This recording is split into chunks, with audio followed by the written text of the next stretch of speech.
करता हूँ आपको कामी रिएक्शन एंड रिव्यू में। मेरी आज की वीडियो बहुत ज़्यादा इंटरेस्टिंग होने वाली है। मैं अपनी आज की वीडियो में आपको हाई ड्रामा सीरियल के बारे में कुछ इंटरेस्टिंग बातें बताने वाला हूँ जो मुझे एपिसोड 17-18 के बिटवीन अच्छी लगी हैं और कौन सी ऐसी बातें हैं जो आपको नेक्स्ट एपिसोड में होने वाली हैं या आपको दिखाई जा सकती हैं हाई ड्रामा सीरियल में। हाई ड्रामा एक बहुत अच्छा ब्लॉकबस्टर ड्रामा सीरियल साबित हुआ जियो एंटरटेनमेंट के लिए आफ्टर तेरे दिन के बाद।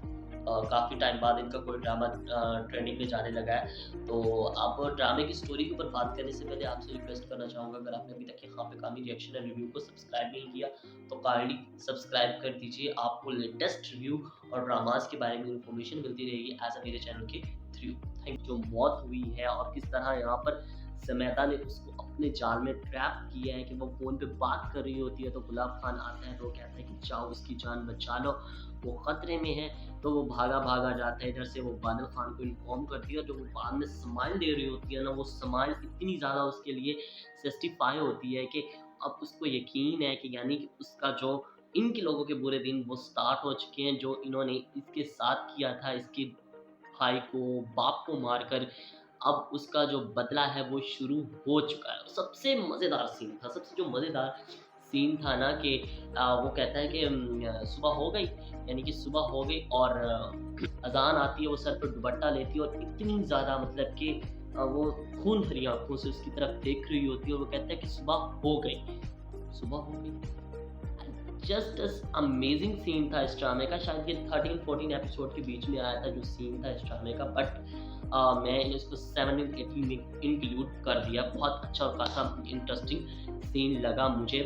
और सबसे जो इस इंटरेस्टिंग बात थी जब वो सब बाहर उसका गुलाब खान का जनाजा लेकर खड़े होते हैं, रो रहे होते हैं और वो अंदर देख रही होती है, तो एक ये चीज़ होती है कि नफ़रत की जो हद है ना वो कई ड्रामे में दिखाई गई है। थ्रू दुर्यों शाह के करैक्टर के थ्रू यहाँ पर दिखाई गई है और वाक़ई जो नफ़रत होती है ना वो भी इंतहा से भी आगे होती है, क्योंकि जो कुछ भी उसके साथ हुआ तो उसके बाद तो इंतहा की नफ़रत होती है। और एक और इसका इंटरेस्टिंग सीन जो मुझे लगा यहाँ पे जब फैसल कुरैशी आता है उसके पास, दुर्यों शाह के पास, उसको कहता है कि मुझको तुमसे मोहब्बत है, बल्कि मैं तुमसे दिल की बात कहना चाहता हूँ। डायलॉग बहुत अमेज़िंग थे, सुनने में बहुत मज़ा आया कि मैं तुमसे दिल की बात करना चाहता हूँ।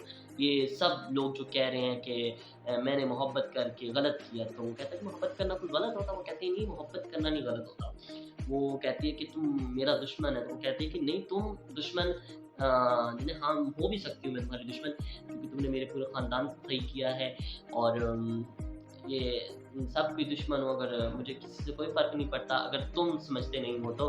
तो वो कहता है कि तुम्हारी बात ने मेरा दिल जीत लिया, लेकिन उसके बाद जो सबसे फंटास्टिक लाइन बोलता है, लेकिन मैं फिर भी दिल की बात सुनूँगा, कि दिल कहता है कि पर्दा रहने दो, अक़ल कहता है कि पर्दा हटा दो।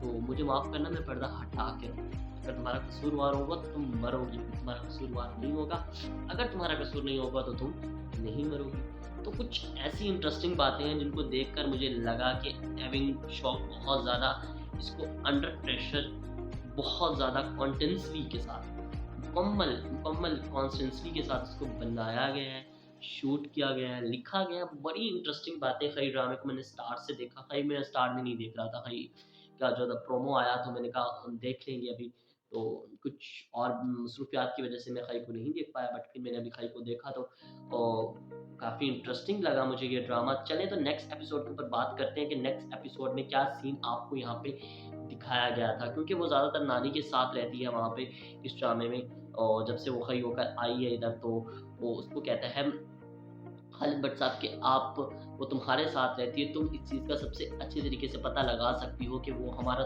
दुश्मन है या नहीं है, या वो क्या चाल चल रही है, तुम इसके बारे में हमें ज़्यादा बेहतर बता सकती हो।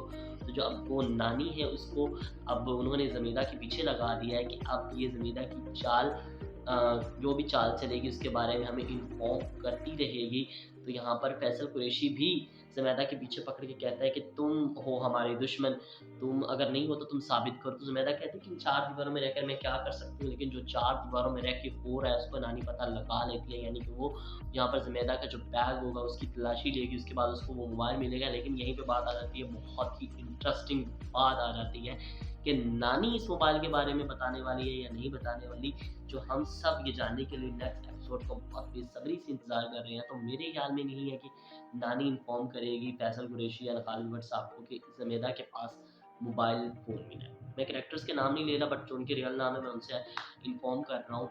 तो शायद ये हो सकता है कि वो खुद ज़ुबैदा को समझाने की कोशिश करे, या फ़िलहाल वो इस चीज़ पे पर्दा डाल दे, इनके सामने कुछ ना लेके आए। और यहाँ पे इतने में बादल और ज़ुबैदा अपने प्लान में कामयाब हो जाए। हो सकता है कि वो चिनार खान को या चिनार खान को मारने में कामयाब हो जाए, या फाइनल में जाकर कुछ एपिसोड्स यानी कि 2-3 रह जाएँ, तो फिर ये सच खुले ज़ुबैदा का कि वो बादल खान को हर चीज़ इन्फॉर्म कर रही थी, और ज़ुबैदा इस तरह फँस सकती है एंड में जाके। बट फ़िलहाल जो ड्रामे की स्टोरी होगी वो होगा। और सबसे बड़ा जो इस ड्रामे का सवाल जो मुझे लगा, या सबसे बड़ा उठ रहा है कि क्या चिनार खान की डेथ होगी या नहीं, क्योंकि Faisal Qureshi is a lead character play in this drama. बेशक नेगेटिव कैरेक्टर है, बट एक लीड कैरेक्टर प्ले कर रहे हैं।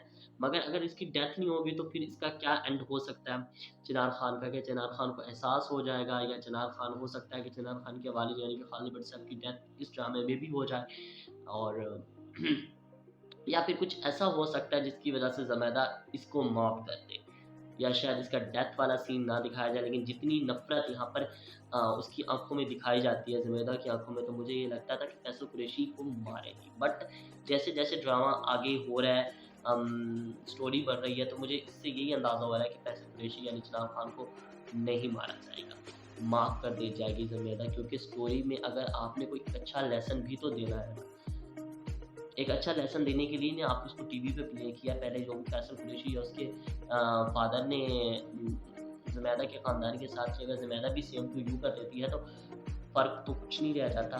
बट अगर ये बेहतरीन एंड होगा, अगर ज़ुबैदा इस चीज़ को माफ़ कर दे और बादल खान के साथ अपनी ज़िंदगी वापस से रीस्टार्ट कर दे, तो एक बेहतरीन एंड प्रूफ हो सकता है। लेकिन राइटर और जो डायरेक्टर ने डिसाइड किया होगा, जो प्रोडक्शन हाउस ने डिसाइड किया होगा, ड्रामे का एंड वही होना है। और मेरी आज की वीडियो आपको कैसी लगी कमेंट करके लाज़मी बताइएगा। मिलता हूँ आपको अपनी नेक्स्ट इंटरेस्टिंग सी वीडियो में। मेरी रिएक्शन रिव्यू। टेक केयर, अल्लाह हाफ़िज़।